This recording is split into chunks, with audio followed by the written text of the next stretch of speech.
Hello book besties! Thank you so much for being here. I am a tiny bit early to be putting out my September TBR, but where I live here in Tennessee, I've already been able to whip out my sweaters, so I couldn't wait, honestly, to get into my September books because a lot of these are going to be a little bit more of the fall vibe. As you can see, I changed from the summery pink, which I really loved. I miss it. I figure we need a more fall kind of color scheme going on the TBR cart. I'm just really excited to see what are going to be the books I read as we get introduced into fall, as I sip on a pumpkin spice latte. I don't even like them, but there's a whole vibe there. Like, you have to have one pumpkin spice latte as soon as you feel that fall weather. Plus, I upload on Saturdays and the timing just kind of worked out. This one's a little bit early, so there's also that. If this is your first time watching a blind TBR video of mine, I have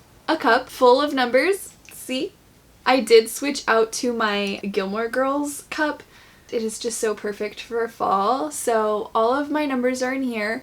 Mix those up really good real quick. You guys already know how this goes. I make up my own rules and every video has a new set of rules. There's two books I'm going to show you before we get into these. And then there's two books here at the very end that if those numbers don't get picked, I will have to unwrap those and add them to my TBR. But just like last month, I really would love to not have 10 books on my TBR again. So I am hoping that of the books I choose, at least one of those gets picked to sort of lighten my load. Before I get into the books that I will be reading, what are some top priorities for you in September? And let me know in the comments below. I truly do love to know what you guys are reading and engage with you and talk with you in the comments. So let me know below what you're going to be reading in September. So this book deserves a little bit of a drum roll.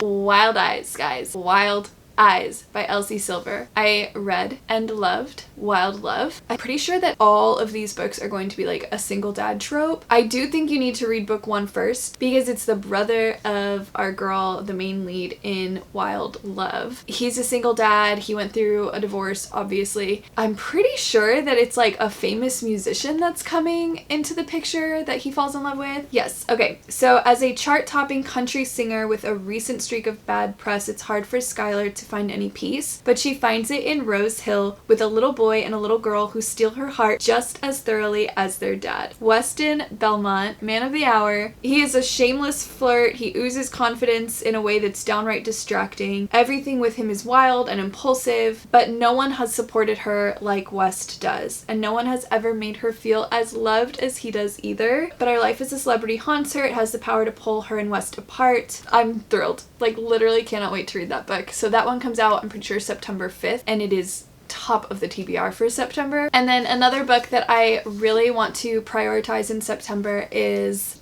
Just Last Night by, I'm gonna ruin that name, Mahari McFarlane. It's two best friends, one missed chance, and a night that changes everything. This is really special because Lauren already read it. This is her book. She annotated it and highlighted it and sent it to me. There's like truly nothing that is more special than a friend sending you their annotated copy of a book to read. It says that Eve, Justin, Susie, and Ed have been friends since they were teenagers. Now they're in their 30s and they're as close as ever. Thursday night bar trivia is sacred and Eve is secretly in love with Ed. Maybe she should have moved on by now, but she can't stop thinking about what could have been, and she knows Ed still thinks about it too. But then in an instant, their lives are changed forever. In the aftermath, Eve's world is upended. As stunning secrets are revealed, she begins to wonder if she really knew her friends as well as she thought. And when someone from the past comes back into her life, Eve's future veers in a surprising new direction. That is so mysterious. That makes me even more eager to get into this and see what the heck.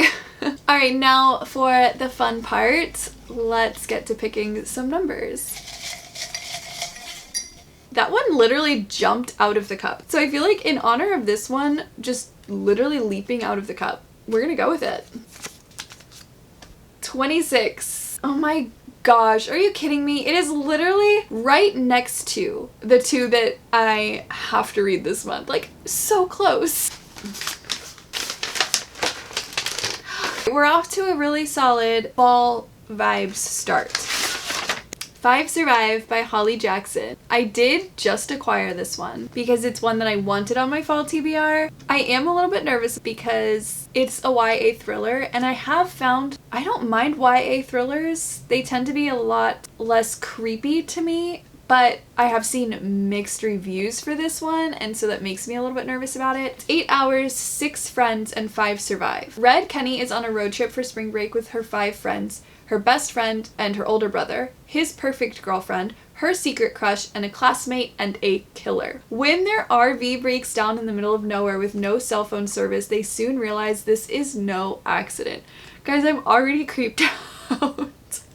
I am such a wimp with this stuff. They've been trapped by someone out there in the dark, someone who clearly wants one of them dead. With 8 hours till dawn, the 6 friends must escape or figure out which of them is the target. But is there a liar among them? Buried secrets will be forced to light, and tensions inside the RV will reach deadly levels. Not all of them will survive the night. Okay, this is totally giving me all the horror movies that I watched in the 90s vibes. Which I don't know if that's a good thing or a bad thing, okay? Because I'm still traumatized from Scream and Final Destination and like all those movies that totally creeped me out. This will be interesting. Now I feel like I should vlog this one because this is gonna be a wild ride for someone like me. Alright, next. Hopefully it's like a sweet fall romance. No way. Number 1. I don't know why that's like shocking that number 1 of all the books would be picked. Don't Let Me Down, number 1. Oh, it's a really thick book. Oh gosh. This book is haunting me, guys. Like, I cannot possibly skip this month. Ashes and the Star-Cursed King. She's a brick, y'all. A brick house. She's mighty mighty. Okay, I'm done. We're not going to talk about the fact that one of my TBRs in the spring, I like FaceTimed my friends and my sisters, and my sister did pick this for me. Did I read it? No, I didn't at all read it. I am so eager to get into this book, and oh my gosh, wow, this is actually perfect timing because I think the 3rd book comes out maybe the end of this year. Anyways, I loved book 1.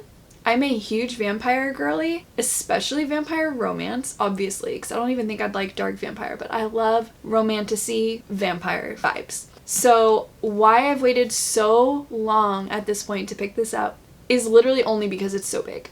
But September's the month. I'm ready. I don't want to say much about what this is about because it's a book too. So just know it's adult with vampires. There is some dark themes and language, and it's romantasy. And the first one left off on a massive cliffhanger. So again, I don't know why I've waited so long, but I'm very excited to read this. Again, hopefully something a little bit more lighthearted.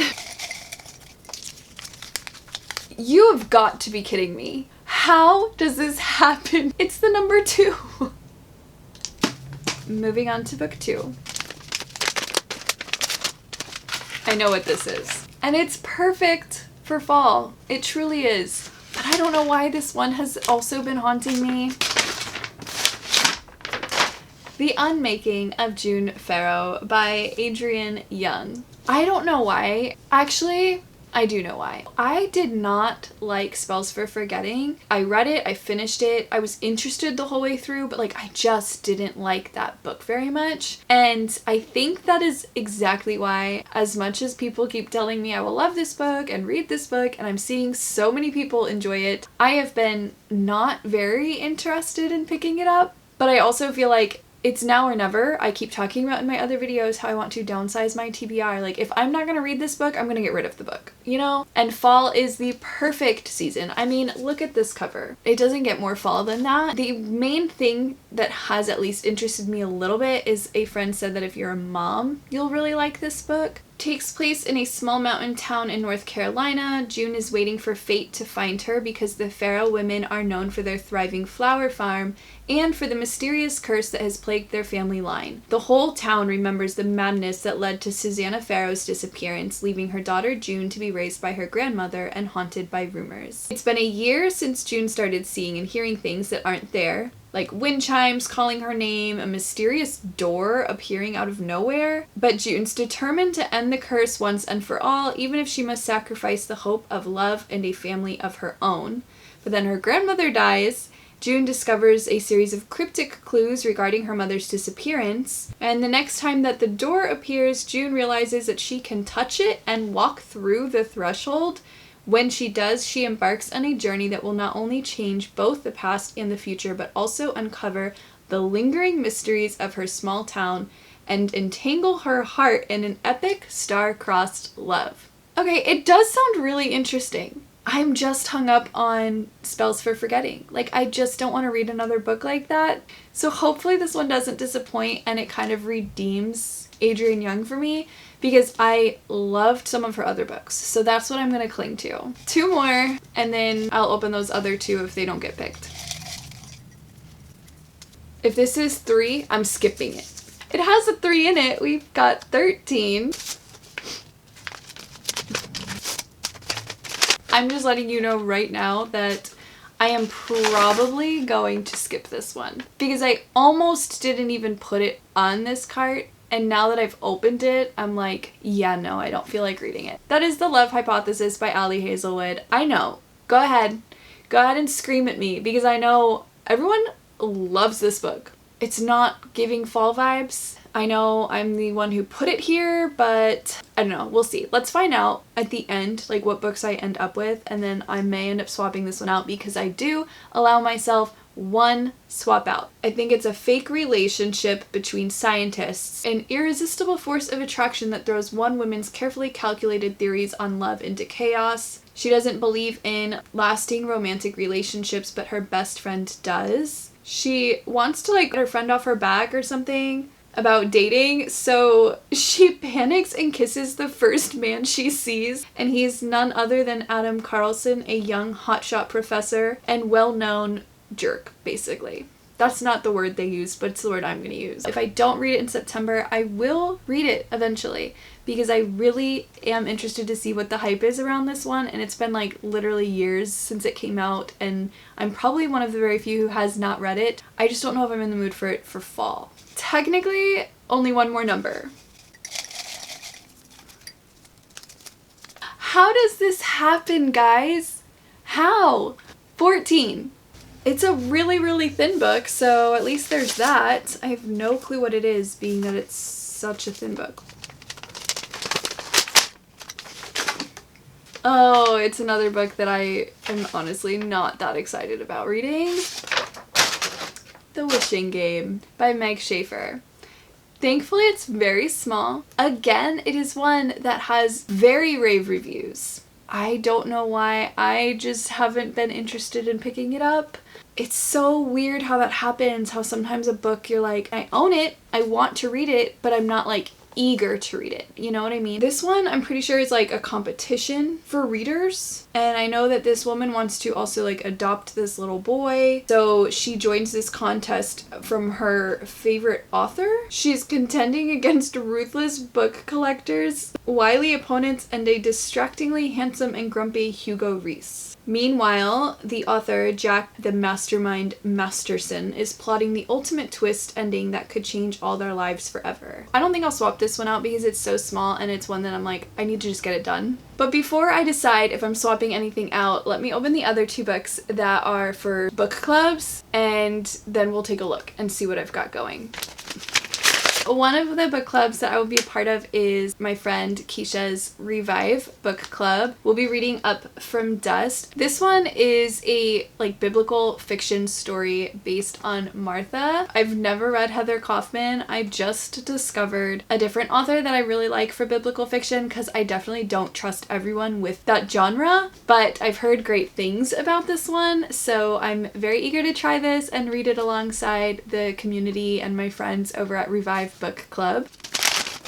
And then my friends over at Tales of Starlight Book Club, which is a fantasy themed book club, are reading Trial of the Sun Queen. I also unwrapped this one in one of my videos early spring, and I never got around to it. I'm really excited to get into this one because I hear it's like Throne of Glass meets Selection series, which is seriously my cup of tea. I don't understand why I haven't read it yet, and I hear nothing but great things about it. It says 10 women, a deadly contest, but only one can win the Sun King's heart. Lore is thrust into the spotlight as she competes against 9 other tributes for the role of queen. If she wins his heart, she'll earn her freedom and finally get her revenge. But Lore doesn't belong in the Sun Queen trials. Not only does she not understand why she was freed, she isn't even a citizen of the Sun King's court.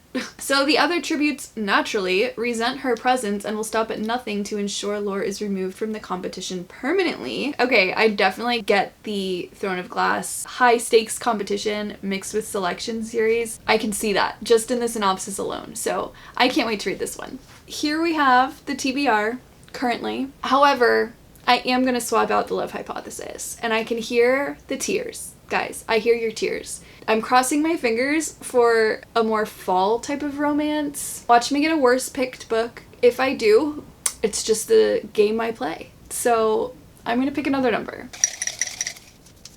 I have definitely 2 numbers here. Oh my gosh, now which one do I choose? Right or left, right or left? There's only one way to solve this. Jenna! Right or left? Right. She said right.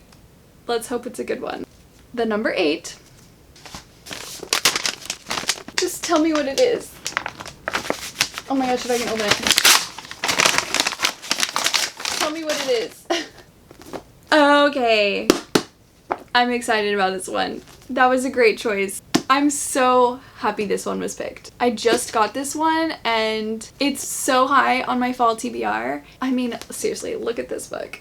The second one just came out, so even more reason for me to like finally read this one that I keep hearing great things about. It says, assistant wanted. Notorious high-ranking villain seeks loyal level-headed assistant for unspecified office duties, supporting staff for random mayhem and terror, and other dark things in general. Discretion is a must, excellent benefits. With ailing family to support, Evie's employment status isn't just important, it's vital. So when a mishap with Renadon's most famous villain results in a job offer, naturally she says yes. No job is perfect, of course, but even less so when you develop a teeny crush on your